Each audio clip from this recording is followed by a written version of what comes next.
Doctor, esta hora se nos ha pasado muy rápido y hay una pregunta que desde el principio quería hacerle, que se refiere a sus diferencias, o a las diferencias que se señalan existen entre usted y el expresidente Betancur.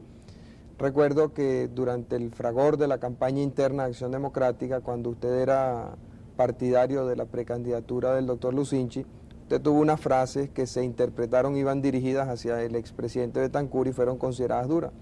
Él replicó con una alusión a un abogado ladino. ¿Se considera usted ladino?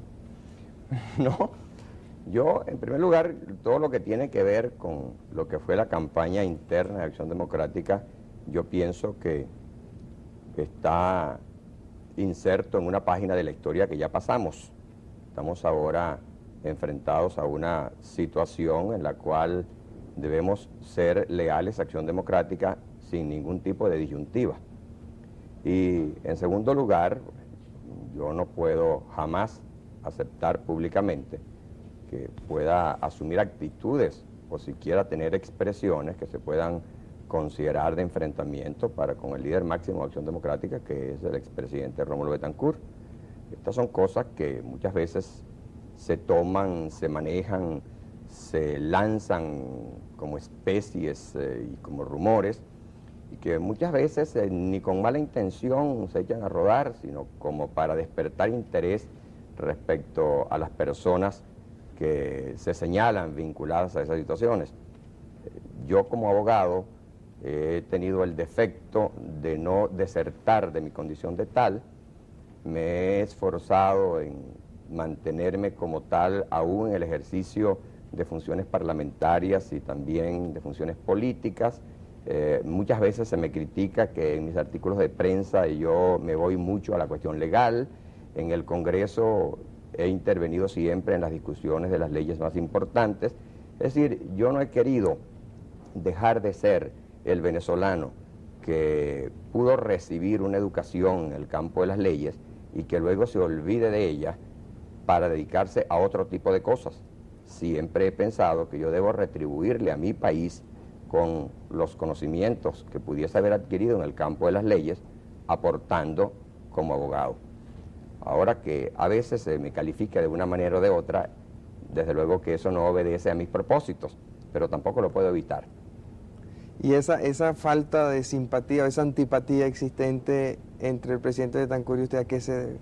Bueno, es que realmente no creo yo que este sea un asunto que podamos considerar de importancia en momentos cuando estamos tratando temas trascendentales, sobre todo cuando es un planteamiento muy desigual, que el presidente Betancur es la suma de valores en la democracia venezolana, y pretender colocarme a mí en plan de discutir con él y de ser objeto de situaciones de desagrado por su parte, es realmente colocarme en una posición que yo no le agradezco a ninguna persona que lo haga, porque no me está ayudando en absoluto, ¿no?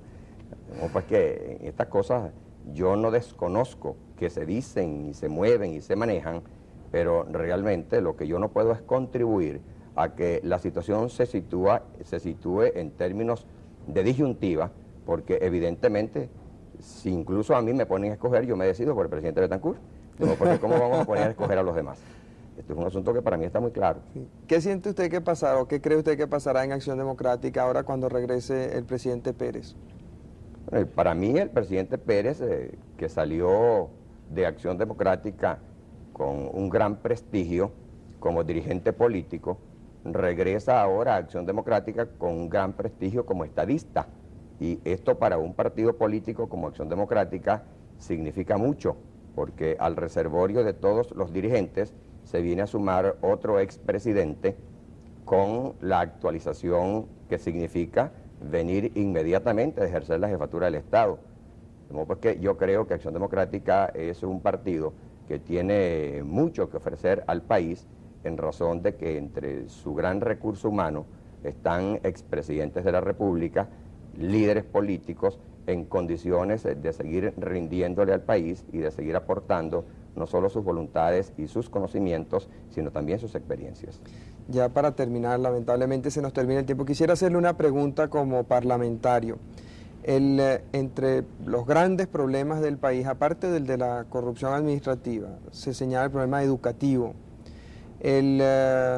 A mí me ha llamado mucho la atención que en el Congreso esté todavía sin aprobar la ley que le va a permitir a los becarios de la Fundación Gran Mariscal de Ayacucho revalidar sus títulos.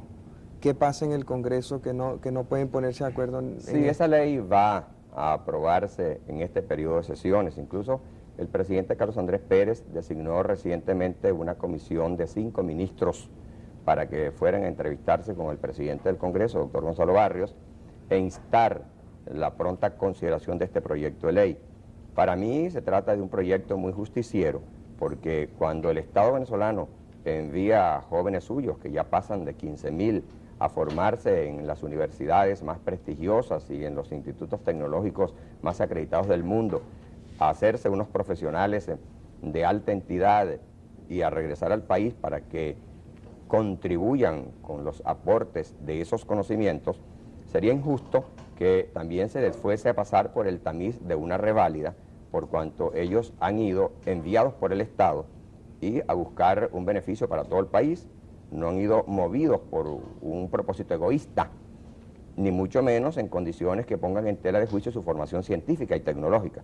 Esta ley pues va a regularizar esa situación y el Congreso, que por muchas tareas prioritarias no se ha ocupado hasta este momento de ese proyecto, ya lo está haciendo y creo que la juventud venezolana puede estar confiada en que muy pronto esto se incorporará al sistema jurídico venezolano, a fin de que todos aquellos jóvenes que formando parte de planes organizados por el Estado vayan a formarse profesional, científica y técnicamente en institutos e universidades acreditadas del exterior, sepan que están adquiriendo conocimientos que luego no van a tener trabas en el momento de aplicarlos ya como aportes en ejercicio dentro del país. El doctor Uslar Pietri, sin embargo, ha sido muy crítico de la forma como se ha realizado el programa y ha dicho que no se establecieron unas metas claras a priori en base a la cual se seleccionara a los estudiantes. ¿Qué opina usted de esta crítica? Yo acepto el juicio del doctor Uslar como un hombre que incluso ha sido ministro de Educación en el país y tiene un gran conocimiento en este campo, pero en todo caso advierto que constantemente se ha estado superando el ritmo de rendimiento del plan y que comparado este plan con otros de otros países, el nuestro significa mucho más desde el punto de vista de la positividad. Esto desde luego no es como para acostarse a dormir en los laureles y creer que ya llegamos al punto óptimo de rendimiento del plan, pero lo que sí quiero significar es que no se trata de un fracaso y que la retribución en el rendimiento se corresponde a los porcentajes establecidos por experiencia internacional comparativamente con otros planes, sin que esto signifique que no debamos superarlo y se están superando. Los detalles yo sé que son constantemente objeto de revisión y de allí que últimamente los becarios se hayan escogido en una forma un poco diferenciada de como se escogieron al principio. Al fin y al cabo, somos un país nuevo, en este ramo no teníamos ninguna experiencia, hubo que comenzar a experimentar, pero lo importante es que hemos ido avanzando y de que entre las cosas que Venezuela ha logrado en estos 5 años ya de gobierno de Carlos Andrés Pérez, para mostrarlo a la juventud, en demostración de que hemos sabido tomar la renta petrolera para ayudar el recurso más valioso de Venezuela, que es su juventud, está el plan de becas Gran Mariscal de Ayacucho. Para terminar, una pregunta jurídica. Se ha comentado mucho que el señor Robert Vesco, perseguido por la justicia norteamericana y residente en Costa Rica, y se le atribuye pues que a muchos de sus manejos y actuaciones al margen de la ley o de dudosa legalidad en Costa Rica se debe la derrota del gobierno como una crítica del pueblo a la corrupción administrativa, piensa venir a Venezuela. ¿Usted cree que el gobierno de Venezuela tiene derecho a negarle la entrada? Sí, yo leí unas declaraciones del ministro de Relaciones Interiores, doctor Octavio Lepage, cuando decía que el señor Vesco debe estar en conocimiento de que Venezuela tiene celebrado con los Estados Unidos un tratado de extradición, que en razón de ese tratado fue que Estados Unidos se entregó al general retirado Marcos Pérez Jiménez cuando fue solicitado por extradición. De modo pues que si él viene a Venezuela corre el riesgo de ser extraditado. ¿Y Pero por qué yo agrego a esto que como el Estado tiene la potestad de otorgar visa a los extranjeros que deseen venir al territorio nacional, pienso pues que esa potestad va a servirle al gobierno de Venezuela para ahorrarse un problema de orden judicial que ninguna necesidad tenemos nosotros de estarnos creando. Yo interpreto en la expresión del doctor Lepage el conocimiento que tiene el gobierno de una situación de la cual es de esperar que no haya mayores complicaciones. ¿Y por qué el gobierno le da consejos legales al señor Vesco y no espera que él venga aquí y si los Estados Unidos piden la extradición, pues la concede? Bueno, porque yo creo que el interés mayor de Venezuela no es en estar creando problemas, sino en evitarlos. El gobierno debe ser previsivo. Y si el gobierno sabe que este señor ha creado problemas en Costa Rica y que podría venir a crearlos a Venezuela, me parece muy prudente la actitud del gobierno en tratar de ahorrarnos a todos un inconveniente que va a venir por lo menos a distraer la atención durante algún tiempo. Muchas gracias, doctor. Muchas gracias, amigos, por su atención. La semana que viene no estaremos con ustedes el miércoles, como de costumbre, sino el martes, ya que tenemos un compromiso inaplazable para el miércoles.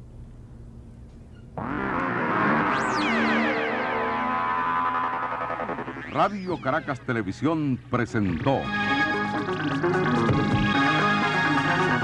Primer Plano con el doctor Marcel Granier.